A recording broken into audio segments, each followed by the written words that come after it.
В русско-кавказской войне XIX века, затянувшейся на долгие десятилетия, отстаивая свободу Кавказа от натиска войск деспотического царизма, принимали участие практически все кавказские народы. Карательные экспедиции, в ходе которых разрушались села и аулы, истреблялось мирное население Кавказа, не обошли стороной и Ингушетию. Далее будет поведана история о карательных экспедициях царских войск в крупном ингушском селении Эбан.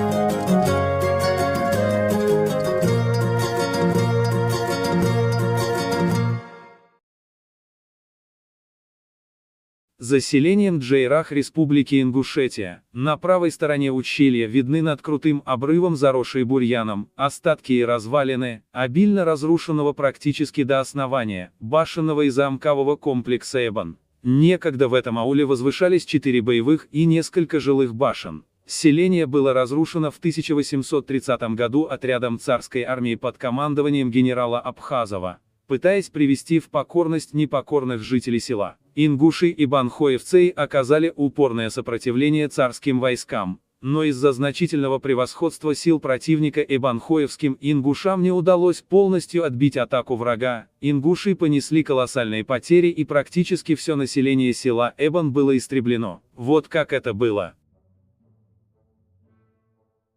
В июле 1830 года, в Горную Ингушетию, двинулись русские войска под командованием генерала Абхазова. Пройдя по Джейрахскому ущелью, экспедиция Абхазова встретила серьезное сопротивление, только возле селения Эбан, но взять аул приступом не удалось, потому царские войска продолжили движение дальше. 15 июля отряд Абхазова соединился в Асинском ущелье с колонной подполковника Плоткина, которая двигалась по ущелью навстречу. А через 2 дня карательная экспедиция начала движение по обратному пути к Тереку, где она опять встретила упорное сопротивление абанхоевскими ингушами. Как и у многих горных сел Ингушетии, трагична была судьба аула Эбан и его жителей. Первые удары неприятеля, стремившегося прорваться вглубь Ингушетии, всегда принимали на себя абанхойцы. Некогда в ауле Эбан были 4 боевых и несколько жилых башен, но от них сегодня остались только одни развалины.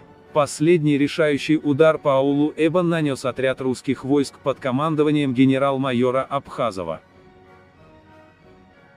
О карательной экспедиции генерала против горных сел Ингушетии наместник Кавказа Паскевич доносил в августе 1830 года военному министру. Соображаясь с положением сих народов, я сделал следующее распоряжение для действия отряда. Генералу-майору, князю Абхазову предписано устремиться сначала на восток от военно-грузинской дороги и усмирить Джейрахов, Кистенцеев, Галгаев. Войска, сделав весьма трудный переход, в продолжение которого несли на плечах артиллерию, ночевали 10 июля близ Абина. На другой день с рассветом, все окрестные высоты были заняты толпами неприятеля. На горе, по карнизу которой пролегала тропинка к дальнейшему следованию колонны, устроены были завалы и приготовлены камни, дабы спускать оные на проходящие войска. Перед выступлением село Абин совершенно разорено, и мост, соединяющий оное с левым берегом Макалдона, река Арамхи, истреблен, через что неприятель, находившийся на левом берегу, не мог вспомоществовать толпам своим, занимавшим высоты правого берега.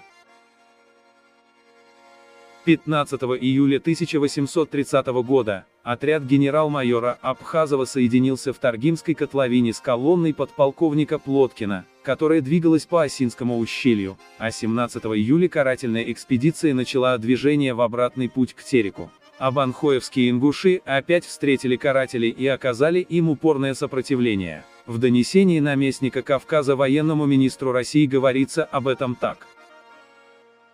18 июля, подходя к развалинам села Абин, авангард был встречен ружейными выстрелами из селения и уцелевших башен. Посланная рота Севастопольского пехотного полка, при одном орудии, немедленно вытеснила непокорных, но часть сих возмущалась, запершись в крепкую башню, не переставала производить стрельбу по отряду. Артиллерия, подвезенная на весьма близкое расстояние, не смогла сбить верха башни, пехота не смогла сжечь окон. И поэтому князь Абхазов решился сделать мину, и взорвать башню эту с ее дерзкими защитниками. Подкоп был заложен ночью под руководством офицеров генерального штаба, бывших при отряде, и окончен к утру. Башня с окрестными каменными саклями взлетела на воздух и погребла под развалинами отчаянных защитников, а главный из них Маркуст, особенно известный производимыми шалостями на военно-грузинской дороге, взрывом был выброшен из башни и, к удивлению, найден живым под грудой камней.